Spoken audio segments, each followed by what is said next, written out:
ഇവിടെ താമസിക്കുന്ന കുട്ടികളെല്ലാവരും എന്റെ മക്കളാ. അതുകൊണ്ട് തന്നെ എവിടെ പോകുന്നു, എപ്പോ തിരിച്ചു വരുമെന്നൊക്കെ ഞാൻ ചോദിക്കും. മനസ്സുണ്ടെങ്കിൽ മാത്രം മറുപടി പറഞ്ഞാൽ മതി. മാഡം, ഇവിടെ താമസിക്കുന്ന കുട്ടികളെല്ലാം എന്റെ മക്കളാണെന്ന് ഞാൻ പറഞ്ഞില്ലേ? ചില മക്കളോട് അമ്മമാർക്ക് സ്നേഹവും വാത്സല്യവും കുറച്ച് കൂടുതലുണ്ടാവും. അതിൽ പെട്ടതാ നീയും. പക്ഷെ നീ എന്നെ അമ്മയായി കണ്ടില്ല. നിനക്ക് ഞാനൊരു വാർഡനായിരുന്നു. അതുകൊണ്ടല്ലേ അല്പം പോലും മനസാക്ഷി കുത്തില്ലാതെ എന്നോട് കള്ളം പറഞ്ഞിട്ട് നീ ഇവിടുന്ന് ഇറങ്ങിപ്പോയത്. മാഡം, എനിക്ക് സങ്കടം വരുമ്പോഴെല്ലാം എന്റെ അമ്മയുടെ ചുമലിൽ തല ചായച്ചിരുന്ന ഞാൻ കരയാ. എന്റെ അമ്മ ഇവിടെ ഇല്ല. തല ചായച്ച് കരയാ. എനിക്ക് ഈ അമ്മയുടെ ചുമല് വേണം.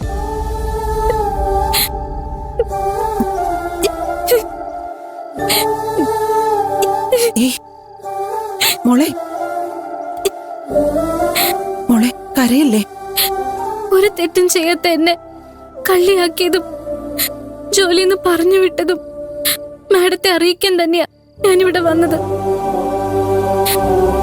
പക്ഷെ ഞാൻ കള്ളിയാണെന്ന് തെളിയിക്കുന്ന തെളിവുകളുണ്ട് മുക്തയുടെ കയ്യില്. അവള് പറയുന്ന കേട്ട് ഞാൻ കള്ളിയാണെന്ന് മാഡം വിശ്വസിച്ചാലോ? എന്നെ ചതിച്ചാന്ന് തെളിയിക്കാനുള്ള ഒരു തെളിവോ എന്റെ കയ്യിലില്ലല്ലോ. അതുകൊണ്ടാ ഞാൻ മാഡത്തിനോടൊന്നും പറയാതെ പോയത്. പാർവതി കള്ളിയാണെന്ന് മുക്ത പറഞ്ഞ ഞാൻ വിശ്വസിക്കുന്നാണോ നീ കരുതിയത്? എനിക്ക് അവളെ നന്നായി അറിയാം, നിന്നെയും നന്നായിട്ടറിയാം.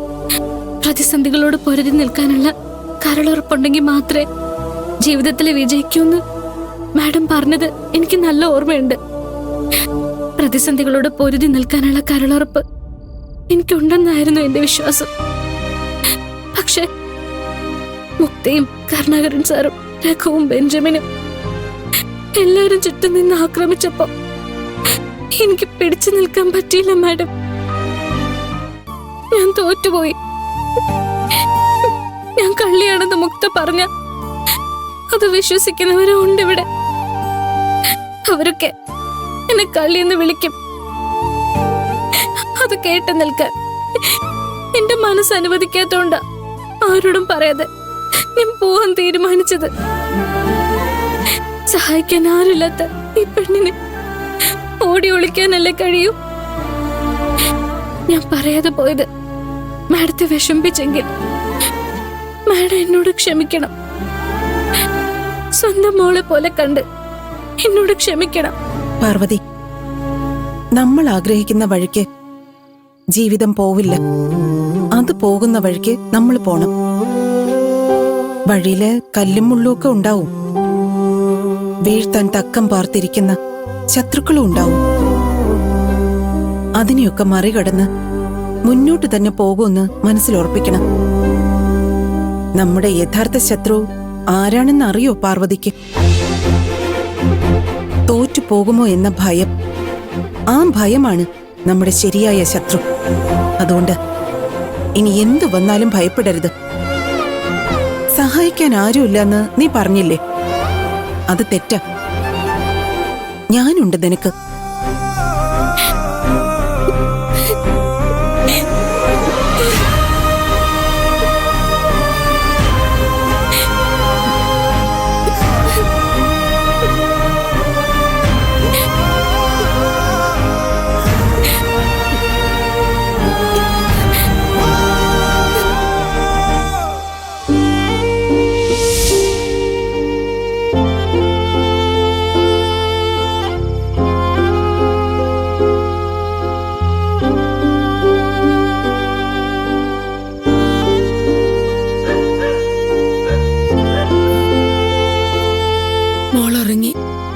നിങ്ങൾ വന്നൊന്ന് കിടക്ക്.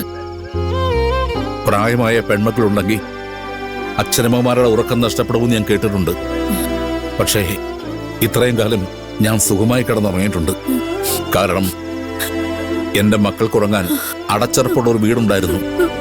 പക്ഷേ ഇപ്പോ അച്ഛനടുത്തുള്ളപ്പോ ഒരപകടവും വരില്ല എന്നുള്ള ധൈര്യത്തിലാ എന്റെ മോള് കിടന്നുറങ്ങുന്നത്.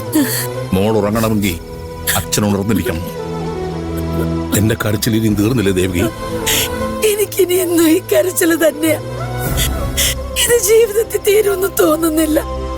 ഇങ്ങനെ കരഞ്ഞോണ്ടിരുന്ന എന്താ പ്രയോജനം? അതും കൂടി പറയും. കരച്ചിലൊന്നിനും പരിഹാരമല്ലെന്ന് നീ നിന്റെ അനുഭവത്തിൽ നിന്ന് പഠിച്ചില്ലേ ദേവി? ആരുടെയൊക്കെ മുമ്പിൽ നീ കരഞ്ഞു?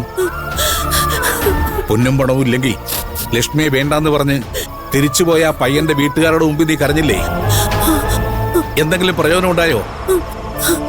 രുദ്രപ്രതാപന്റെ മുമ്പിൽ നീ പലവട്ടം കരഞ്ഞില്ലേ? എന്തെങ്കിലും പ്രയോജനം ഉണ്ടായോ? കുറച്ചുകൂടെ സാവകാശം പറഞ്ഞ് നീ ആ സുന്ദരച്ഛന്റെ മുമ്പിലും കരഞ്ഞില്ലേ? എന്തെങ്കിലും പ്രയോജനം ഉണ്ടായോ? പ്രയോജനം ഉണ്ടാകുമായിരുന്നെങ്കിൽ നമുക്കിവിടെ ഒന്ന് കിടക്കേണ്ടി വരുമായിരുന്നോ? കരച്ചിലൊന്നിനും പരിഹാരമല്ല ദേവകി. പ്രയോജനമില്ല എന്നറിഞ്ഞുകൊണ്ട് പിന്നെയും പിന്നെയും കരയുന്നത് വിട്ടിത്തമാ.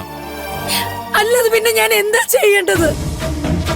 എന്റെ മോളി തെരുവേ കിടക്കുന്നത് കണ്ടിട്ട് കരയല്ലാതെ വേറെ എന്താ ഞാൻ ചെയ്യേണ്ടത്? പൊരുതണം. കഷ്ടകാലത്തോട് നമ്മൾ പൊരുതണം. തോറ്റു തരില്ല എന്ന് പറഞ്ഞ് ജീവിക്കണം. എന്തിനു വേണ്ടിയാണെന്നറിയാമോ? ലക്ഷ്മിമോക്ക് നല്ലൊരു ജീവിതം ഉണ്ടായിക്കൊടുക്കാൻ. പാറുമോക്ക് നല്ലൊരു ജീവിതം ഉണ്ടായിക്കൊടുക്കാൻ. തോറ്റുപോയല്ലോ എന്ന് പറഞ്ഞ് നമ്മൾ കരഞ്ഞു കഴിഞ്ഞാൽ അതിന് നഷ്ടം നമ്മളെ മക്കൾക്കാ. രണ്ടുപേരെയും നല്ല കൈകൾ ഏൽപ്പിച്ചു കൊടുക്കുന്നവരെ നമ്മൾ പൊരുതണം. നമ്മുടെ മക്കൾ ഒരു കര പറ്റുന്നവരെ നമ്മൾ പൊരുതും.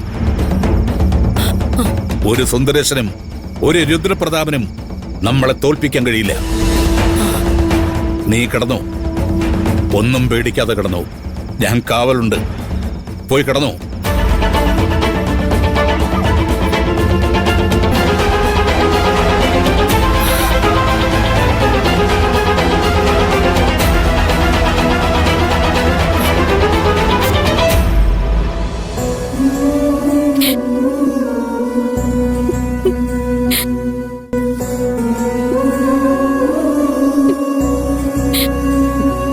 കരച്ചിൽ തുടങ്ങിയിട്ട് മണിക്കൂർ എത്രയായി പാർവതി?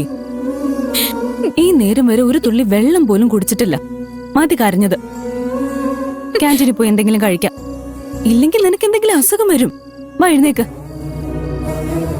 അച്ഛനും അമ്മയും ചേച്ചിയും എവിടെയാണെന്ന് അറിയില്ല. അവരെന്തേലും കഴിച്ചോന്നറിയില്ല. എവിടുന്ന് കഴിക്കാനാ? എന്ത് ചെയ്യണമെന്നറിയാതെ, ഇങ്ങോട്ട് പോണെന്നറിയാതെ എവിടെയെങ്കിലും ഇരുന്ന് കരയുന്നുണ്ടാവും 3 പേരും. അതൊക്കെ ആലോചിക്കുമ്പോ എനിക്ക് കഴിക്കാൻ തോന്നുമോ മീര? കഴിച്ചിറങ്ങോ? ഞാൻ പറഞ്ഞിട്ടില്ലേ, നാട്ടിലെല്ലാരും എന്നെ ചട്ടമ്പി പാറുന്നാ വിളിക്ക. എന്തുകൊണ്ടാന്നറിയോ? മറ്റുള്ളവര് വിഷമിക്കുന്ന കണ്ട എനിക്ക് സഹിക്കാൻ കഴിയില്ല. ഞാൻ ഇടപെടും. ആരെങ്കിലും ഉപദ്രവിക്കുന്ന കണ്ട ഞാൻ ചോദ്യം ചെയ്യും, തടയും. അതെത്ര വലിയവനാണെങ്കിലും. എന്റെ നാട്ടിലുള്ള പലരെയും ഞാൻ സഹായിച്ചിട്ടുണ്ട്. പക്ഷെ എന്റെ അച്ഛനും അമ്മയും ചേച്ചിയും സുന്ദരേഷൻ ഇറക്കി വിട്ടപ്പോ ചോദ്യം ചെയ്യാനും തടയാനും ആരും ചെന്നില്ല. എന്റെ ഉമ്മറത്ത് വിരിച്ചു കിടക്കാന്ന് പറഞ്ഞ് ആരും വിളിച്ചോണ്ട് പോയതുമില്ല.